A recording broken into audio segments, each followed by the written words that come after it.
बहुत सारी बात है आप लोगों के साथ हम बात करेंगे और इस वीडियो को लास्ट तक देखिएगा तो आप लोगों को पता चल जाएगा कि मैंने अपना नाम वापस क्यों लिया। तो थोड़ा सा हम टिकट के बारे में हम बात कर लेते हैं कि ये टिकट का सिलसिला कब से चालू हुआ है। पहले तो हम टाइगर जयराम महतो दादा से हम दिल्ली में मिले थे जून में, हम लोग का बहुत अच्छे से बातचीत हुई। फिर कॉल पे हम लोग का बीच बीच में बात होते रहा। 3 तारीख को 11:32 में टाइगर जयराम महतो दादा का कॉल आया। देखिए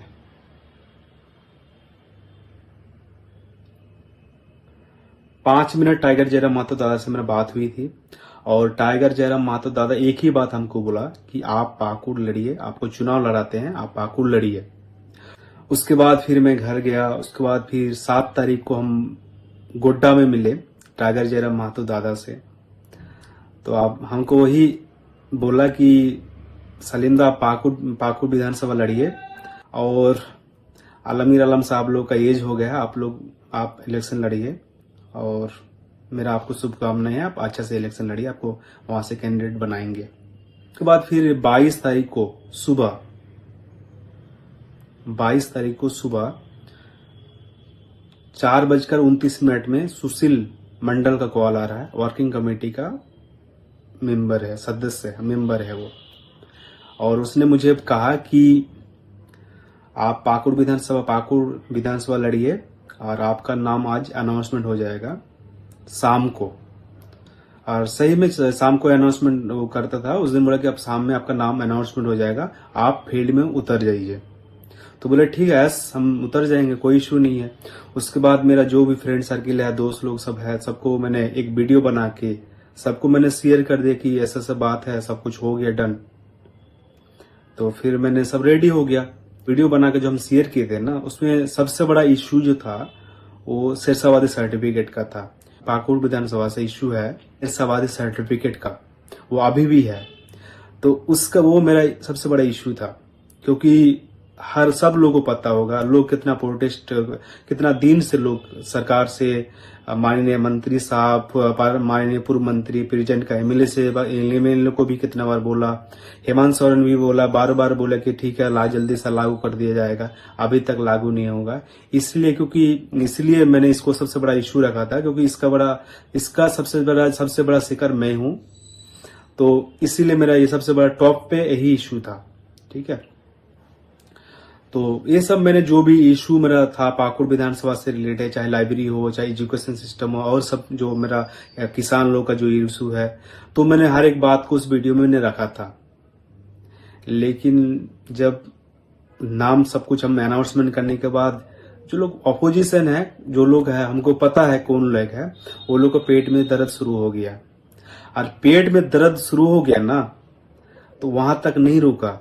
आप बिलीव नहीं करोगे, इतना हमको कॉल किया, इतना कॉल पे कॉल और बात नहीं कर रहा है, गंदा गाली दे रहा है और बोल रहा है कि तुम बीजेपी का बी टीम हो, सी टीम हो। भाई टाइगर जयराम महतो किसी पार्टी को समर्थन नहीं करता है। टाइगर जयराम महतो में दम है, हिम्मत है, अकेले इंडिपेंडेंट इलेक्शन लड़ रहा है वो अपना पार्टी का। आज सब लोग हमको इस तरह से बस बदनाम करने की कोशिश किया। और जो डर किसका है वो भी मुझे पता है। तो और जो गाली, इतना सुंदर गाली मैंने लाइफ में मुझे कोई नहीं दिया था। इतना सुंदर गाली मेरे माँ बाप को, फैमिली को टारगेट कर रहा है। तो भाई ऐसा राजनीतिक मैं कर नहीं सकता हूं। मैं टोटल 21 लोग मुझे फोन किया था, 21 नंबर पे टोटल, और सब नंबर को मैंने साइबर क्राइम ब्रांच को दे दिया है, जिसमें मेरा दो दोस्त है और वो लोगों को मैं बताया कि ऐसा बात है। बोले नंबर शेयर कर दो तुम, और मैंने उसको नंबर वगैरह शेयर कर दिया और आ जाएगा उस लोगों का नाम, कौन कौन है, पूरा डिटेल्स आ जाएगा। और उसके बाद मैंने दिल्ली हाईकोर्ट में वो लोगों के ऊपर केस करेंगे और आएगा यहाँ पे, बात भी करेगा, पैर भी पकड़ेगा, और उसका कौन बाप है उसको बचाने आएगा, वो भी देखेंगे। इस केस को श्रेया लड़ेगी, जो अभी सुप्रीम कोर्ट में प्रैक्टिस कर रही है, झारखंड के गुमला डिस्ट्रिक्ट से बिलोंग करती है वो। अब इश्यू पे बात करते हैं कि लोगों को क्या प्रॉब्लम आ रहा है। भाई एक बात ध्यान रखना, इस वीडियो को जो लोग भी देख रहे हैं, मैं ये वीडियो स्पेशल पाकुड़ विधानसभा की जनता के लिए है। आप लोग कान खोल के सुन लीजिए, ऐसा लीडर को मत चुनो जो आपका लाइफ को खराब किया है। ऐसा लीडर को मत चुनो जो आप लोगों का लाइफ को खराब किया है। लाइफ के क्या सिरसाबादी सर्टिफिकेट इंपॉर्टेंट नहीं है। 2012 में जब बंद हुई थी उस टाइम पे यही लोग का गाड़ जोड़ करके बीजेपी जेएमएम सब मिलकर सरकार बनाया था, और उसी टाइम पे सिरसाबादी सर्टिफिकेट बंद हुआ था। आप लोग तो अकील अख्तर को खूब गाली दे रहे हो कि अकील अख्तर के कारण। अरे भाई, अकील अख्तर एमएलए था उस टाइम पे, एमएलए था, लेकिन उसने उस टाइम उसने नहीं बंद किया था। बंद किया था कौन? झारखंड सरकार ने किया था ना। आप चलो ठीक है, अकील अख्तर बंद कर दिया, अकील अख्तर चलो ठीक है, अकील अख्तर के टाइम में बंद हो गया। हेमंत सरकार है, उतना दिन से बर्तन मांज रहा है क्या? घास काट रहा है क्या? सर्टिफिकेट जारी कर दो, क्यों नहीं कर रहे हो? 4-5 जगह पे माननीय हेमंत सोरेन बोला कि बहुत ही जल्दी शुरू हो जाएगा, कैंप लग रहा है, वहां पे जाके एप्लीकेशन दीजिए, चालू नहीं हुआ। आलमगीर आलम साहब उस अभी प्रेसिडेंट का एमएलए, फॉर्मर मिनिस्टर, उस टाइम पे मिनिस्टर थे, एक बार प्रेस कॉन्फ्रेंस पे बोला उसने कि सिरसाबादी सर्टिफिकेट बनना बहुत ही जल्द शुरू हो जाएगा, अभी तक शुरू नहीं हुआ। इसका बड़ा सबसे बड़ा जिम्मेवार कौन है भाई? इस चीज का बात तो मैं करूंगा ना भाई। दूसरी बात है, एक बात ध्यान रखना, कान खुल कर आप लोग सुनो, जो लोग मेरा विरोध करते हो। भारत का संविधान में मुझे हर तरह का बात रखने का अधिकार दिया है संविधान ने मुझे। मैं अपना जमहूरियत में, एक लोकतांत्रिक देश में जनता होने के नाते मैं अपना बात रख सकता हूं। अगर मेरे बात को बुरा लग रहा है, इस बात को किसी को ठेस पहुंचा रहा है, तो मेरे ऊपर एफआईआर करो, केस करो, कोई दिक्कत नहीं है, लेकिन मैं अपना बात रखूंगा ना। लोकतांत्रिक देश में बात रखने का मुझे अधिकार है। हम किस पार्टी को समर्थन करूं नहीं करूं वो मेरा पर्सनल प्रॉब्लम है, किसी की पर्सनल प्रॉब्लम है मेरा।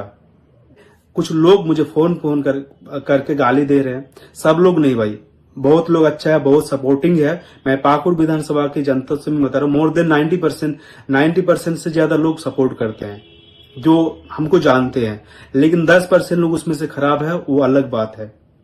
आर्गुमेंट देना, किसी के बारे में बोलना, आर्गुमेंट देना बहुत आसान चीज है, उससे करके दिखाओ भाई। क्यों नहीं मुंह खोल रहे हो? आज हम लोग का सर्टिफिकेट बंद हो रहा है, इतना दिन से अजमाइल भाई लोग, इतना दिन से 1-1.5 साल से ऊपर हो गया है, वो लोग कितना मेहनत कर रहा है, आज तक क्यों सर्टिफिकेट बनना शुरू नहीं हुआ भाई?